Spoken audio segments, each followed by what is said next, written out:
CEO and Chief Technology Officer at Sankhya Technologies Private Limited, and I've been doing this for the last 24 years. Sankhya is a advanced tech firm in India, which has invested quite a lot into R&D for advanced technology development for last more than 2 decades. I'm also the chair at Supercomputing Consortium of India, SECI, which is an organization that acts as a platform for technology companies to collaborate and co-create systems working with users that need these technology applications. I'm also a founding member at India Advanced Technology Promotion Group, IATPG. It's a by-invite group of individuals that have worked for advancing and promoting advanced technologies in India.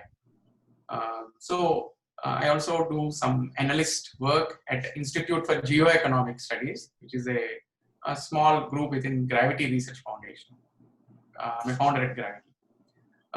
So today I've been invited to speak about the topic, which is Arkavyuha. And this slide here, I hope you're able to see Arkavyuha at the top here, and title Practicing Sovereign Economics and Innovation Economics. So because of my interest in R&D, into technology, and into applying technology for spreading prosperity in India, I have been involved in various roundtables and technology discussions, and some of those have matured into this one-page document, which I'm trying to talk about today. So I would like this to be an interactive session. Shri Prustiji has suggested that the first 5-10 minutes, or I think he said 15 minutes, be an introduction, so I'll do that. After that, it will be nice if everyone participates in an interactive discussion, so that it can be led by the whole group. So I'll start presenting my perspective on Arkavyuha.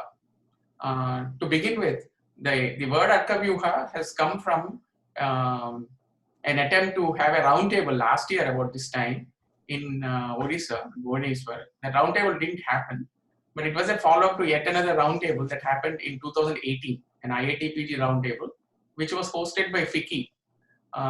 That roundtable happened in New Delhi, and one of the things that came out of that roundtable on India Advanced Technology Promotion was that collaboration was key for technology promotion. Technology companies have to collaborate and co-create solutions working with users. The other item that came about was that we need to come out with policy architecture for promoting advanced technologies. And that work has resulted in this document, which is Arkavyuha. The attempt is to present the whole thing in a single slide. The idea is that Arkavyuha is presented in a single slide, and each of the words here is a heavy word in reality. We're talking about heavy topics. And what I'll do is, first I'll go through this document or slide. I'm trying to get the whole slide in one page. Yeah. We'll try to get the whole slide, the key concepts. So the first I'll talk about the title itself. This is something that I have started using only for a few weeks now, the term sovereign economics. We all hear about microeconomics, we all hear about macroeconomics. These are the top two branches of economics. Micro deals with the firms and individuals, sectors, industry sectors, and macroeconomics talks about the whole. And when we talk about macroeconomics, again, there is the fiscal policy, which is a sovereign government's policy on how they tax and spend that money. And there is the monetary policy, which is the Reserve Bank or the central bank of a country, what they do about how to manage liquidity in the economy. So using the word sovereign economics is obviously, I'm daring to go against the flow of how things are, especially in India, because most of the time today we talk about foreign direct investment, FDI.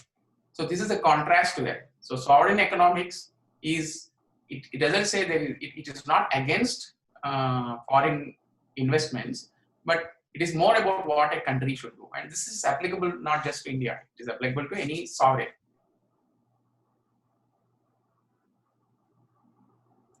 So what is Arkavyuha and how it is to sovereign economics, and why it is innovation economics? So innovation economics essentially is dealing with how innovation creates value in an economy.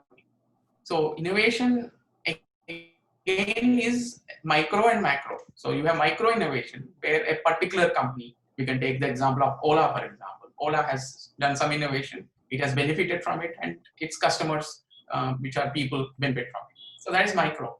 But when we look at the policy for a whole country, then we have to look at macro innovation, because a country of 1.35 billion people, 135 crore, and increasing all the time.